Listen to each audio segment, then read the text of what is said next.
नमस्कार, जय हिंद साथियों। मैं महेंद्र चौहान लक्ष्मण एकेडमी से। साथियों, अगला वीडियो लेके आया मैं आप लोग के लिए प्राचीन इतिहास से सिकंदर से जुड़ी हुई बातें हमने उस वीडियो में देखा है।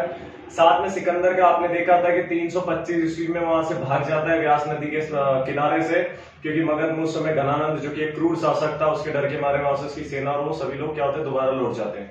तो वही मगध का उत्कर्ष यहाँ पर हम लोग पढ़ने वाले हैं। और साथियों, आपसे एक बात बोलना चाहता हूँ, जैसे कई मित्र होंगे कि बोलते हैं यार इस वीडियो में ऐसा क्या है जो उसको लाइक करें या आप सब्सक्राइब करें, शेयर करें। तो दोस्तों, इस वीडियो में स्पेशल सिर्फ इतना है कि आप लोगों को कोई बने बनाए नोट्स नहीं देगा, ध्यान रखना। और कोई नोट्स देगा यूट्यूब वाला तो वो आपसे जो है उसका चार्ज लेगा। यहाँ कोई चार्ज नहीं है भाई, यहाँ आप लोग को मैं नोट्स मेहनत से करके, और आप लोग ये नोट्स पढ़ने के बाद ना किसी एग्जाम में बैठ के देख लेना। अगर आपको लगे कि नहीं आता है तो बिल्कुल बनी बात है, इसको आप डिसलाइक कर देना। आप जितना चाहे उसमें अपनी भड़ास निकाल सकते हैं कमेंट्स में, ठीक है, कोई दिक्कत नहीं है। लेकिन एक बार आप इन वीडियोस को देखें, नोट्स बनाते जाए, मेन चीजें के नोट्स है, पूरे इंपॉर्टेंट नोट्स है साथियों। बस ये है स्पेशल मेरे वीडियो में। जैसे जैसे समय बीतेगा मैं आप लोग के लिए अलग अलग चेंजेस लाता जाऊंगा। आप लोग लाइक नहीं करते हो यार, कमेंट नहीं करते हो, शेयर नहीं मारते हो भाई, ये चीज गलत है यार। अगर आपको लगता है मेहनत फालतू, तो एक बार आप लोग कैमरे के सामने खड़े होकर पढ़ा के देखो और फिर दूसरों से आप उम्मीद लगाना, फिर आपको समझ आएगा क्या हकीकत है। चलिए, समय न बिता के हम लोग देखते हैं। तो आपका अगला जो टॉपिक है वो है मगध का उत्कर्ष। मगध यानी कौन सा क्षेत्र है? मगध यानी कि बिहार वाला क्षेत्र। बिहार हम जानते हैं मैप में उस तरफ पड़ता है पूर्व दिशा में, तो वो वाला बिहार वाला क्षेत्र वर्तमान में वो कहलाते हैं आपका मगध। चलिए देखते हैं तो इसका उत्कर्ष कैसे होता है। तो यहाँ पर आप लोग को दे रखा है 16 महाजनपद में, 16 महाजनपद देख लीजिए आप लोग, आपको दिख रहा है क्लियर? 16 महाजनपद में। थोड़ा सा इसको जूम कर देता हूं, मैं नहीं दिख पाऊंगा, जूम कर देता हूं, आपको क्लियर दिखाई देगा। चलिए, देख पा रहे हैं आप? क्लियर देख पा रहे हैं? ठीक है। तो यहां आप लोग को दे रखा है कि 16 महाजनपद में मगध सबसे शक्तिशाली था। आप कह रहे 16 महाजनपद क्या था? तो भैया इससे पहले कुछ बातें थी जिसमें 16 महाजनपद क्षेत्र बांटे गए थे।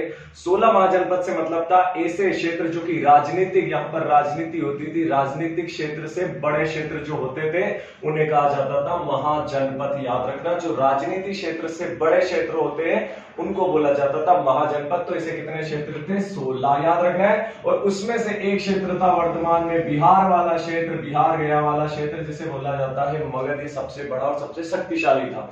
आगे देखिए, मगध का संस्थापक उस समय कौन था? बृहद्रथ था। बृहद्रथ था, याद रखना है। और मगध के उदय के क्या क्या कारण था? ऐसा क्या कारण था जिसको इसमें शक्तिशाली बोला गया था? तो भाई सबसे पहले था आर्थिक तौर पर, दूसरा राजनीतिक तौर पर, तीसरा भौगोलिक तौर पर। आप जानते हैं किसी भी क्षेत्र को आगे बढ़ने के लिए तीनों बातें होना जरूरी है, उसमें सबसे महत्वपूर्ण है आर्थिक तौर पर, ठीक है ना। रुपया, पैसा, संपत्ति, हर चीज में आर्थिक तौर पर मजबूत होना चाहिए व्यक्ति को। हम लोग अपने उदाहरण ले ले, वर्तमान की स्थिति देखें तो कई क्षेत्र में हम लोग को जाना है, तो कैसे? आर्थिक तौर पर, ठीक है ना। तो वही आपका यहाँ पर इसका मेन कारण है। अगला देखिए, मगध में अब वंश कौन कौन से आते हैं? वंशों का क्रम याद रखना इंपॉर्टेंट है, क्रम पूछ लेता। पहला आता है हर्यक वंश, दूसरा आता है शिशुनाग वंश, तीसरा आता है नंद वंश और चौथा आता है आपका मौर्य वंश। फिर सुन लीजिए, पहला है हर्यक वंश, दूसरा है शिशुनाग, तीसरा है नंद और चौथा है मौर्य वंश। पहला आता है आपका हर्य वंश। तो मगध का प्रथम वंश कौन सा होता है? पितृहंता। पितृहंता, देखिए मगध का जैसे उत्कर्ष होता है उसमें जो हर्यक वंश आता है, इसमें भी ये छोटे छोटे वंश आते हैं। उनमें से पहला था आपका कौन सा? पितृहंता वंश के रूप में इसकी शुरुआत होती है, जिसके संस्थापक थे कौन? बिंबिसार। याद रखना, कौन थे? बिंबिसार। अगला आता है, देखो बिंबिसार का यहाँ पर जुड़ा उनका सन दे रखा है 544। इन्होंने राजधानी किसे बनाया? राजगृह को राजधानी बनाया। याद रखिए, पहले राजगृह बनती है, फिर पाटलिपुत्र बनती है, फिर वैशाली बनती है और फिर से पाटलिपुत्र को राजधानी बनाया जाता है। तो ये सारी तमाम बातें हम देखेंगे। तो राजगृह को उन्होंने क्या करा? अपनी राजधानी बनाया। देख सकते हैं आप लोग, राजगृह को उन्होंने क्या बनाया? अपनी राजधानी बनाया। उसके बाद आप देखिए, इनके दरबार में एक राजवेद हुआ करते थे। इनके दरबार में एक राजवेद हुआ करते थे जिनका नाम था जीवक। याद रखना कि राजवेद जो थे वो किसके दरबार में रहते थे? तो बिंबिसार के दरबार में रहते थे। याद रखना है आपको, ठीक है। बिंबिसार कौन था? तो हर्यक वंश का संस्थापक था, ये भी याद रखना है। और जो राजवेद थे, वेद जी हम लोग नहीं जानते वेद किसे कहते, वही राजवेद थे, ठीक है ना। और राजपाट था, ये राजा थे इसलिए राज लगा दिया उसके आगे, राजवेद, ठीक है। और उनका नाम क्या था? जीवक। क्या नाम था? जीवक। और इनकी खासियत क्या थी भाई? तो जीवक जो थे ना राजवेद, इन्हें गौतम बुद्ध की सेवा के लिए इन्होंने भेजा था। किसने? बिंबिसार ने। तो याद रखना, वह कौन सा राजवेद था जिसे बिंबिसार ने सेवा के लिए भेजा था? गौतम बुद्ध की सेवा के लिए। तो याद रखना कौन था? वो था जीवक। और साथ में अवंती के राजा के लिए भी इन्होंने क्या करा था? सेवा के लिए भेजा था, ये भी याद रखना है। अगला आता है आपको यहाँ पर देखिए बिंबिसार ने क्या किया था, यहाँ पर वैवाहिक परंपरा को शुरुआत किया था। ठीक है, वैवाहिक परंपरा की शुरुआत यानी कि विवाह की पद्धति को शुरू किया था। अब जैसे शुरू इन्होंने किया था तो भाई इन्होंने 3 विवाह किए थे साथ में। कितने? 3 विवाह किए थे, याद रखना। पहला किया था माँ कोशला नामक महिला से, माँ कोशला जिन्हें बोला जाता है, जो कि कौशल वंश की राजकुमारी थी। दूसरी थी आपकी चेलना, जो कि वैशाली के राजा चेतक की पुत्री थी। ये वैशाली के राजा, जैसे अभी हमने क्या आगे पढ़ेंगे, वैशाली के राजा चेतक। अगला है आपका तो क्षेमा दे रखा, तो क्षेमा मद्र यानी कि पंजाब की राजकुमारी थी, तो ये भी आपको याद रखना है। क्लियर है? उसके बाद यहां से आता है बिंबिसार का पुत्र। अगला जो आता है इसके बाद वो आता है बिंबिसार का पुत्र। आप देख सकते हैं बिंबिसार का पुत्र कौन होता है? अजातशत्रु। इतिहास गवाह है भाई, छल कपट चलता आ रहा है, वही छल यहाँ पर करने वाला है, पिता से उसका पुत्र। तो देखिए अजातशत्रु, अजातशत्रु का नाम कुणिक भी है, तो ये भी आपको याद रखना है कि किस मगध शासक का नाम कुणिक भी है, तो याद रखना अजातशत्रु को कुणिक भी बोला जाता है। 492 बीसी, 492 बीसी, बीसी यानी कि बिफोर क्राइस्ट, बिफोर क्राइस्ट से किस क्राइस्ट के जन्म से पूर्व, यानी कि उस समय उल्टी गिनती चलती थी, इसलिए बिफोर क्राइस्ट बोला जाता है या ईसा पूर्व बोला जाता है। क्लियर है? उसके आगे देखिए तो यहां से आप लोग पढ़ेंगे कि वैशाली तथा काशी को जीता, इसने अजातशत्रु ने किसको जीता? वैशाली। वैशाली कौन सी थी? जैसे कि हमने यहाँ पढ़ा था वैशाली वाला क्षेत्र, जैसे कि अभी हमने पढ़ा था चेतक, वैशाली चेतक। ठीक है ना? तो वैशाली का क्षेत्र किसने जीता? वैशाली और काशी को इसने जीता। बुद्ध के महानिर्वाण के बाद प्रथम बौद्ध सभा का आयोजन किया गया था, तो ये भी आपको याद रखना है। 2 सभा आयोजन की थी, हम लोगों ने पढ़ा था।